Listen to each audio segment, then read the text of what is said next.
has called on the Prime Minister to stop playing games about the date of the election, vowing to be ready whenever the campaign starts. Now, speculation is swirling around just when Scott Morrison will call on the Governor-General to order an election for May. Political reporter Matthew Doran has more from Parliament House.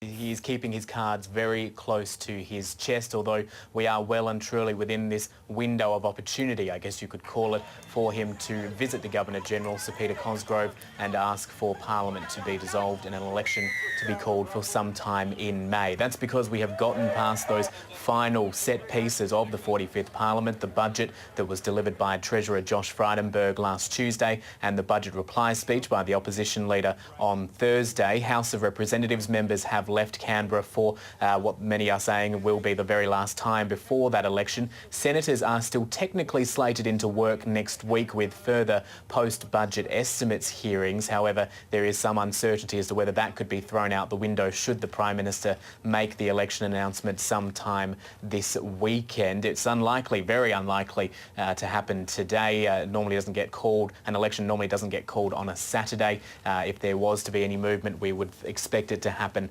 tomorrow when there is more attention within the media on politics in general and leading up to those Monday morning, all-important Monday morning newspapers front pages. But we are still waiting to see if there will be any movement by the Prime Minister, Scott Morrison. Unlike the states and territories, many of which have embraced fixed terms at a federal level, it is still within the Prime Minister's gift to decide when that election will be called. Josh Frydenberg, his Treasurer, who of course has had a very busy week. He's out campaigning today in one of the Liberals' most marginal seats, that of Corangamite, just outside Geelong and on the surf coast of Victoria. It is technically now a notionally Labor seat after a redistribution, so they are in for a fight there. He's been peppered with questions about when his boss might call that poll. Here's what he had to say.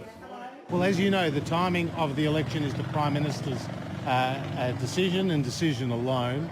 And it will be made in due course. An election will soon be upon us, but the contest will be very clear. Both parties, even though the starter's gun is yet to be fired on the campaign, they've been campaigning for many weeks, many months now, arguably since the start of the year or even since the spill which installed Scott Morrison as the nation's Prime Minister back in August last year.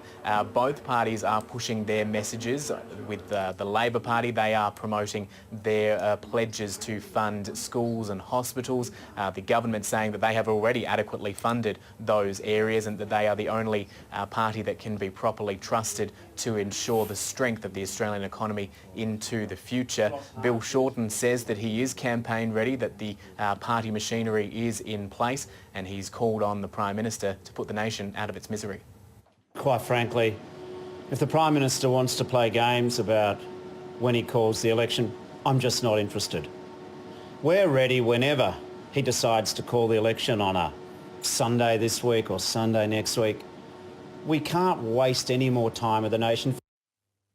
That was the opposition leader Bill Shorten speaking in Tasmania earlier today. Regardless of if the nation's politicians are going to be still here in Canberra or doing other things next week, we know that that staffers from the major parties have already begun being deployed to their respective campaign headquarters. The coalition will be based in Brisbane for the duration of the campaign, Labor in Parramatta. So the machinery of these two major parties is gearing up for the poll. All eyes now on whether Prime Minister Scott Morrison will call it sooner rather than later.